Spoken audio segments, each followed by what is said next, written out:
Hello, everyone. I'm Nick Reagan with Live 5 News, and today I'm sitting down with Kim Clark. She is one of the 3 Democrats running in the special primary to fill House Seat 113. First and foremost, ma'am, good afternoon. Thank you for joining me. Good afternoon. So let's get started here with folks who maybe haven't yet had the opportunity to get to know you, to meet you, and find out more about you. Walk us through it. Who are you, and why are you running for the House Seat 113? Right. I'm Kim Clark. I'm a native to North Charleston with ties to Ondar, McClellanville.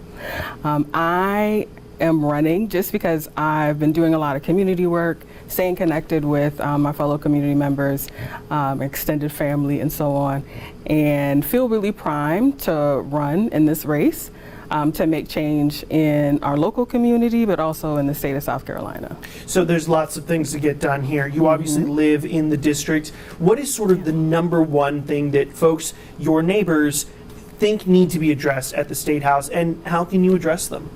Housing is the biggest thing. I'm myself living in multi-generational housing. So addressing affordability and being able to access housing is a big deal.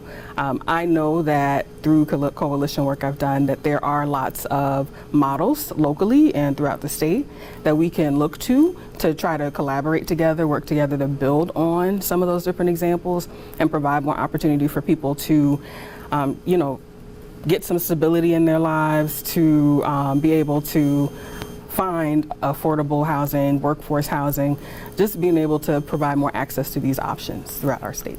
Outside of housing, this is predominantly a North Charleston district. One of the things that folks have indicated to us is that their safety is very important. We have seen crime rates fluctuate in North Charleston over the last handful of years, but it does continue to be an issue.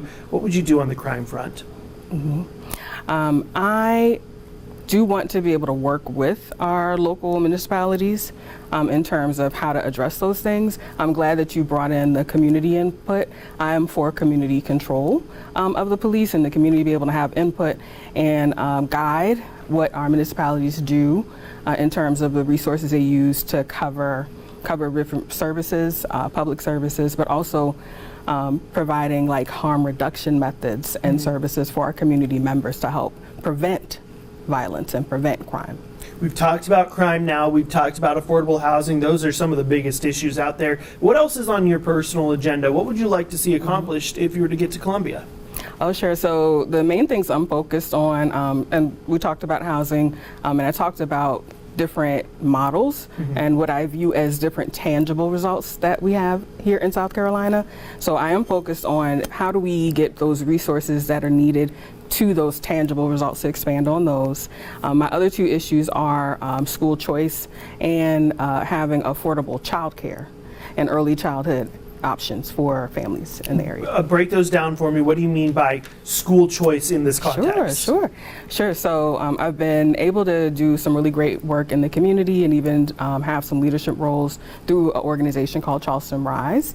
They do parent empowerment programs and fellowship programs for community members to help us learn more about what our school choices are, whether we accept our neighborhood options, whether we look at our charter options, maybe public-private partnerships or schools of innovation options, helping us learn what those options are and how to delineate what's going to be best for each child in our community, because each child deserves a high-quality education experience that's tailored to their needs.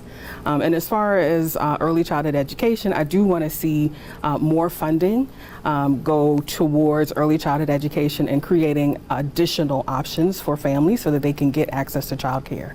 Now, one of the things that everybody looks to when we're talking about candidates are some of the hot button issues. Let's talk about abortion for just a moment, because South Carolina does have one of the more stringent abortion laws in the country. Where do you stand on the issue, and what would you like to see done if you had a magic wand to create policy in this state? Sure. I am pro-choice, and I also support gender-affirming care. So if I had a magic wand, I would want to do something that would be supporting and providing those options. I'd hate to see reduced well-being, reduced standard of living, and health outcomes for families and individuals in South Carolina through limitations. So I'm on the pro-choice and pro-gender affirming care side. Obviously, you don't have a magic wand. You can't do it on your own. And Columbia is dominated by Republicans right now. How do you work with Republicans to get your ideas accomplished? Sure. Well, being on the side of choice in education, that tends to be a little more bipartisan, usually a little more Republican issue, but education is important to everyone. Everyone understands that. Health is important to everyone. So with, really hot button issues, like you said, I would want to work with folks to talk about what do your constituents need? Because I know this is not something that is just needed here in the North area, right? Or here in the Charleston area. I know throughout the state there are people who there are other coalitions. I've even shown up in different ways and volunteered in different ways with folks. There are people throughout the state that want to see better health care options in South Carolina. So we should try to work with that, and letting people know that is what I would want to do. Well, before I let you go, there are 2 other candidates in this race. What separates you from them? Sure. I would say being very grounded in the experiences and shared experiences with my fellow community members. Like I said, I'm facing the affordable housing issue personally. I'm in between jobs right now, so I'm looking for my next opportunity to show what I can do, and then I'm just using my rights as a person with freedom of speech, with the ability to run for office and so on, to stand up and stand with my community. All right, well, she's Kim Clark. She's running in the special election to fill House Seat 113. Thank you, ma'am, for joining me. I appreciate your time. Thank you. Thank you for having me.